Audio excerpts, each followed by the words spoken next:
Hello, my name is Cindy Lumpkin. I'm a special education teacher turned micro school founder. And today we're going to be talking about 6 reasons why micro schools just might be the answer for No Child Left Behind. Now, I need for you to stick around because 5 and 6 are 2 of the most impactful things that I think we can do to ensure that no child is actually left behind. Okay, let's go ahead on and jump right in.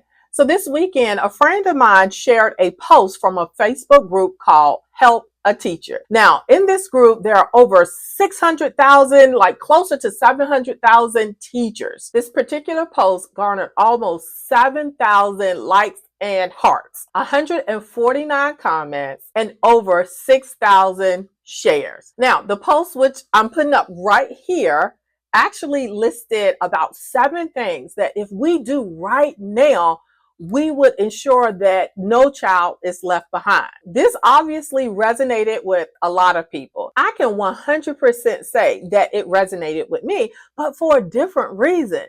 As I read the list, I realized that basically this is what the micro school movement is about. And this is what most of us do, or the environment that most of us who have had the opportunity to create these schools and to run these schools, this is the culture and the environment that we have created where learning can actually take place.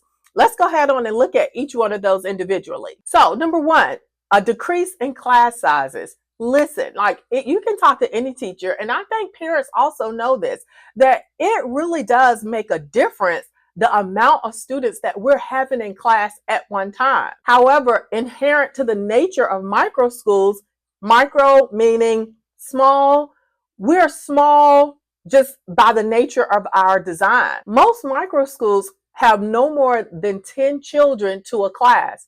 And oftentimes it's smaller than that. I know some people who are running a micro school with 5 students. Now, I put myself in a different category right now because I'm going through transition, but I only have 4 students and only 2 who are truly full-time Monday through Friday. And the growth that I am experiencing just because of I don't have 1,000,001 kids. Okay, maybe we don't have 1,000,001 kids, but because of being able to focus on the kids that I do have, the small amount, it has made a huge difference in the academic growth of my students, my stress level, and even my students' stress level. Matter of fact, just the other day, I was actually at the park with my students, and while they were out just releasing energy and all of that good stuff, I was working on comparing data from last year to an assessment test that we have given this year. And I'm going to share that with you guys. I'm so excited about the amount of learning that took place in my micro school. Why did my kids make over a year's worth of growth in one semester? And apparently they held on to a lot of it. So they didn't experience a huge summer slide. Now they did in some things. Isn't that amazing? Listen, I never experienced those types of results while I was a public school teacher. Now, I wanted nothing more to, but the public school system just was not designed to allow me to be able to get those types of results in that time frame just because of the whole environment and the structure of public schooling anyway. Number 2 that was on that list was let children play. Now, I work with middle and high school students, so I don't necessarily use the term let them play, but I wholeheartedly value getting outside of this building, allowing my students to go to the park, go to the basketball court, or whatever it is that they want to do to take a break. And generally, I give about an hour for that to take place where they're just out in nature doing whatever it is that they want to do. And sometimes I may assign some type of work for them to do out there as well. But I think we sorely underestimate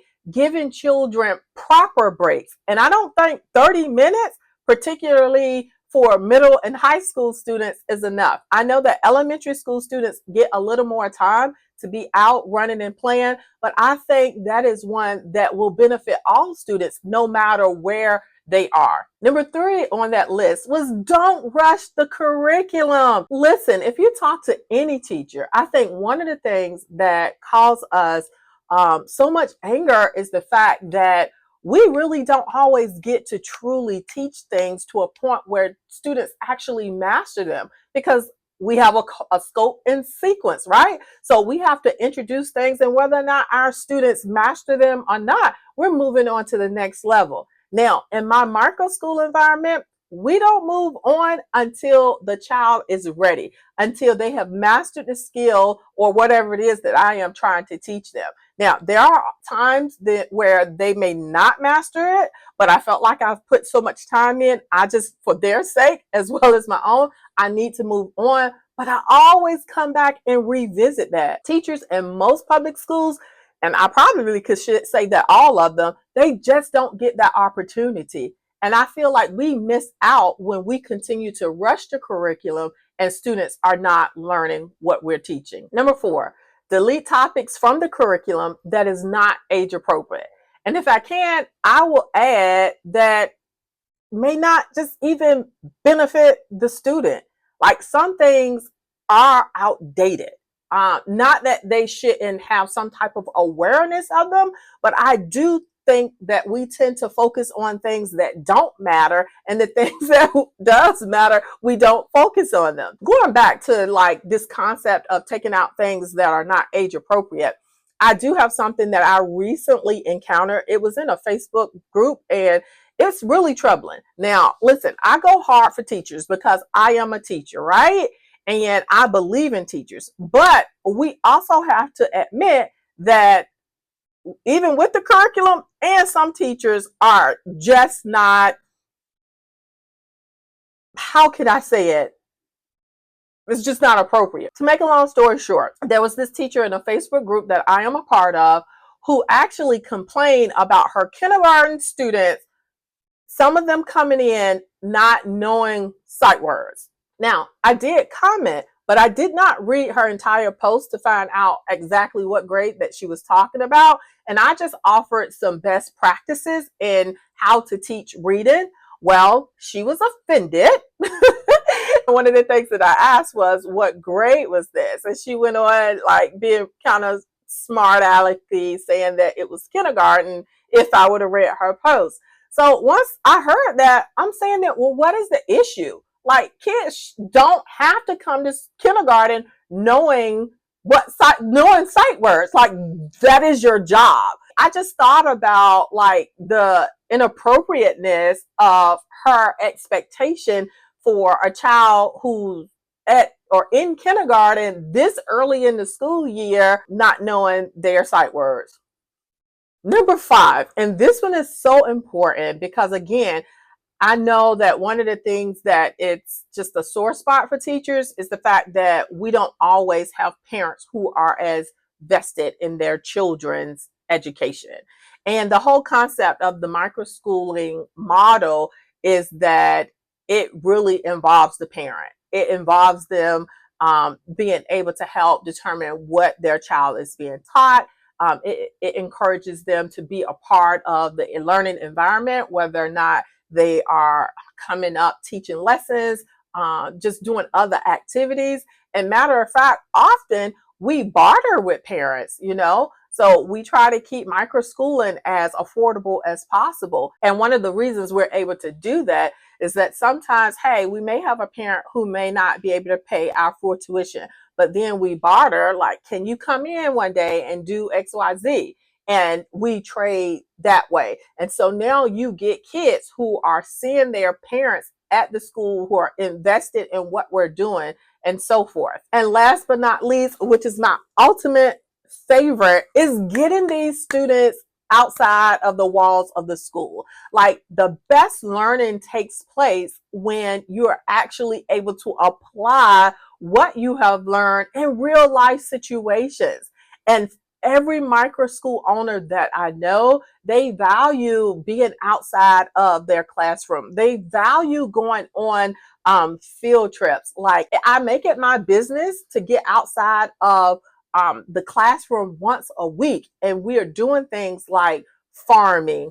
We are going to the banks. We are learning about different systems within our community. We're actually learning about the process of elections by actually volunteering for different campaigns and going out putting signs. So when I was in public schools, man, you had to beg to go on a field trip. Like, it just was not something that's common. Now my children get to do those things. Another exciting thing, I don't know if it's exciting, but another one of the things that I recently did that was, I felt like was so cool, was that I don't have individual desks. So myself as well as my assistant, we were like, hey, these students need some time to kind of break away and do their work, in their own space. So we actually got them together. We went to Walmart. They picked out their desk.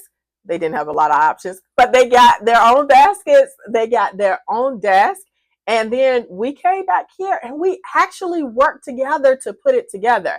And I just so happened to have been teaching on fractions. So I made a couple of word problems out of that. Like, here we have this desk. We eventually want to make a whole, but we have all of these parts, right? And so I think it made that concept come alive to them. And again, I attribute those things, all of these things that basically was on that post, the reason why we see so much success. At the end of the day, I advocate so much for micro schools, and not for the sake of competing with public schools, but for the sake of having options, because we cannot forget about that segment of children that we are leaving behind.